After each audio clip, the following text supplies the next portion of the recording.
Chapter 6, Summer Days. The early summer days on a farm are the happiest and fairest days of the year. Lilacs bloom and make the air sweet, and then fade. Apple blossoms come with the lilacs, and the bees visit around among the apple trees. The days grow warm and soft. School ends, and the children have time to play and to fish for trouts in the brook.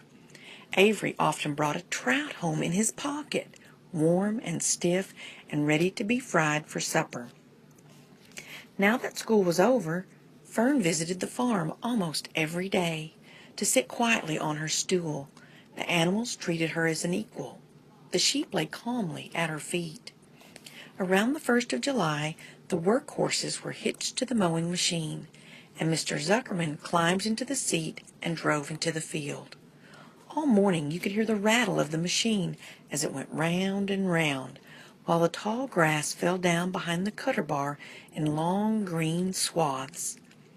Next day, if there was no thunder shower, all hands would help rake and pitch and load, and the hay would be hauled to the barn in the high hay wagon, with Fern and Avery riding at the top of the load.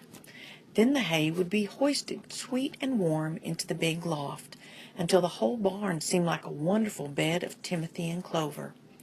It was fine to jump in and perfect to hide in, and sometimes Avery would find a little grass snake in the hay and would add it to the other things in his pocket.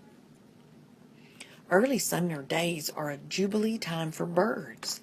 In the fields, around the house, in the barn, in the woods, in the swamp, everywhere love and songs and nests and eggs. From the edge of the woods, the white-throated sparrow, which must come all the way from Boston, calls, "Oh, Peabody, Peabody, Peabody."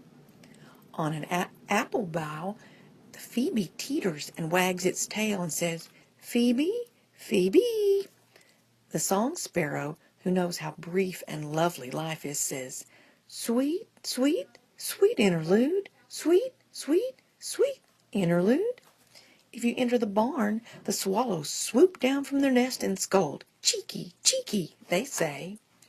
In early summer there are plenty of things for a child to eat and drink and suck and chew. Dandelion stems are full of milk. Clover heads are loaded with nectar. The Frigidaire is full of ice-cold drinks. Everywhere you look is life.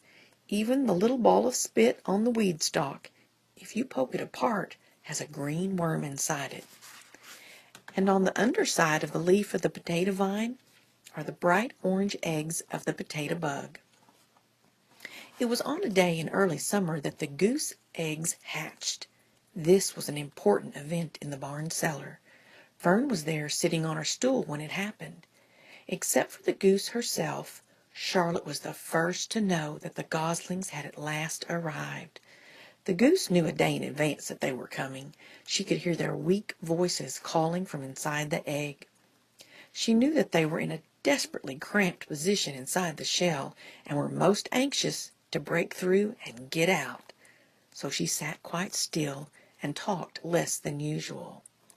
When the first gosling poked its gray-green head through the goose's feathers and looked around, Charlotte spied it and made the announcement.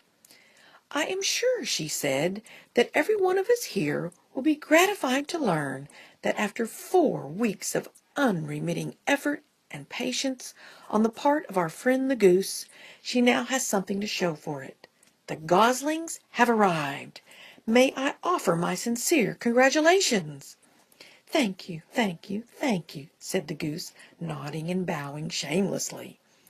"Thank you," said the gander. "Congratulations!" shouted Wilbur. "How many goslings are there? I can only see 1. "There are 7, said the goose. "Fine," said Charlotte. 7 is a lucky number. "Luck had nothing to do with this," said the goose. "It was good management and hard work." At this point, Templeton showed his nose from his hiding place under Wilbur's trough. He glanced at Fern, then crept cautiously toward the goose, keeping close to the wall. Everyone watched him, for he was not well liked, not trusted. "Look," he began in his sharp voice, You say you have 7 goslings. There were 8 eggs. What happened to the other egg? Why didn't it hatch?" "It's a dud, I guess," said the goose. "What are you going to do with it?" continued Templeton, his little round beady eyes fixed on the goose. "You can have it," replied the goose. "Roll it away and add it to that nasty collection of yours." Templeton had a habit of picking up unusual objects around the farm and storing them in his home. He saved everything. "Certainly, certainly," said the gander. "You may have the egg. But I'll tell you one thing, Templeton. If I ever catch you oking your ugly nose around our goslings, I'll give you the worst pounding a rat ever took." And the gander opened his strong wings and beat the air with them to show his power. He was strong and brave, but the truth is, both the goose and the gander were worried about Templeton. And with good reason. The rat had no morals, no conscience, no scruples, no consideration, no decency, no milk of rodent kindness, no compunctions, no higher feeling, no friendliness, no anything. He would kill a gosling if he could get away with it. The goose knew that. Everybody knew it. With her broad bill, the goose pushed the unhatched egg out of the nest, and the entire company watched in disgust while the rat rolled it away. Even Wilbur, who could eat almost anything, was appalled. "Imagine wanting a junky old rotten egg," he muttered. "A rat is a rat," said Charlotte. She laughed a tinkling little laugh. "But, my friends, if that ancient egg ever breaks, this barn will be untenable." "What's that mean?" asked Wilbur. "It means nobody will be able to live here on account of the smell. A rotten egg is a regular stink bomb." "I won't break it," snarled Templeton. "I know what I'm doing. I handle stuff like this all the time." He disappeared into his tunnel, pushing the goose egg in front of him. He pushed and nudged till he succeeded in rolling it to his lair under the trough. That afternoon the wind had died down, and the barnyard was quiet and warm. The gray goose led her 7 goslings off the nest and out into the world.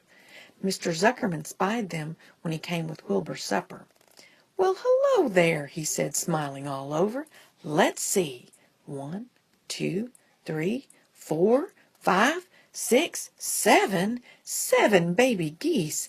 Now isn't that lovely?"